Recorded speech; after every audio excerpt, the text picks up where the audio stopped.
Diego Simeone Atletico মাদ্রিদের ডাগআউটের জায়গা দেখলেই মনে হয় কোনো যুদ্ধের সেনাপতি। কিন্তু সোশ্যাল মিডিয়ায় তাকে নিয়ে একটা অদ্ভুত নাম প্রচলিত আছে, তরমুজ বিক্রেতা। আপনি যদি ফুটবল গ্রুপগুলোতে নিয়মিত হন তবে দেখবেন সিমিওনে হারলেই কমেন্ট বক্স ভরে যায় তরমুজের ইমোজিতে। কিন্তু মজার ব্যাপার কি জানেন, সিমিওনে বা তার 14 গোষ্ঠীর কেউ কোনোদিন তরমুজ ব্যবসার ধারে কাছেও ছিল না। তাহলে কেন এই বিখ্যাত কোচকে রাস্তার ধারে তরমুজ বিক্রি করতে পাঠানো হয়? এর পেছনে কি শুধুই ট্রল, নাকি লুকিয়ে আছে কোনো রোমাঞ্চকর গল্প? আজ আমরা সেই রহস্যেরই সমাধান করব। ঘটনার শুরু 2019 সালে চ্যাম্পিয়ন্স লিগের নকআউট পর্বে প্রথম লেগে নিজেদের মাঠে ইভেন্টাসকে 2-0 গোলে হারিয়ে দেয় অ্যাটলেটিকো। জয়ের নেশায় উন্মত্ত সিমিওনে তখন গ্যালারির দিকে ফিরে নিজের কদম জোড়া দেখিয়ে এক অশালীন উদযাপন করে বসেন। ম্যাচ শেষে তিনি বুক ফুলিয়ে বলেছিলেন এটা নাকি ছিল তার দলের দম দেখানোর একটা উপায়। কিন্তু দম্ভ যখন আকাশচুম্বী হয়, পতন তখন অনিবার্য হয়ে দাঁড়ায়।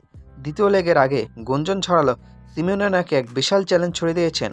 ইন্টারনেটে দাবালনের মতো ছড়িয়ে পড়ল এক উক্তি। দাবি করা হলো সিমিওনে বলেছেন রোনালদো যদি ইভেন্টাসকে কামব্যাক করাতে পারে তবে আমি কোচিং ছেড়ে রাস্তায় তরমুজ বিক্রি করব।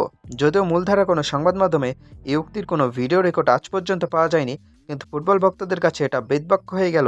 সবাই যেন ওত পেতে বসে থাকলো, রোনালদো কি পারবেন সিমিওনেকে রাস্তায় নামাতে? ফিরতে লেগে দেখা গেল CR7 ম্যাজিক। একাই 3 গোল করে অ্যাটলেটিকোকে টুর্নামেন্ট থেকে ছিটকে দিলেন ক্রিস্টিয়ানো রোনালদো। শুধু গোল করেই ক্ষান্ত হননি, সিমিওনের ব্যঙ্গ করে ঠিক একইভাবে সেই বিশেষ উদযাপনটি ফিরিয়ে দিলেন তিনি।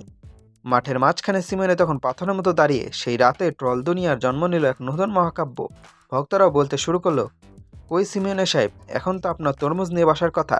সেই থেকে আজ অবধি সিমিওনেকে তরমুজ বিক্রেতা তকমাটা বয়ে বেড়াতে হচ্ছে। আসলে সিমিওনে সত্যি তরমুজ বিক্রির কথা বলেছেন কিনা তার চেয়ে বড় হয়ে দাঁড়িয়েছে তার সেই অতি আত্মবিশ্বাস আর রোনালদোর পাল্টা জবাব।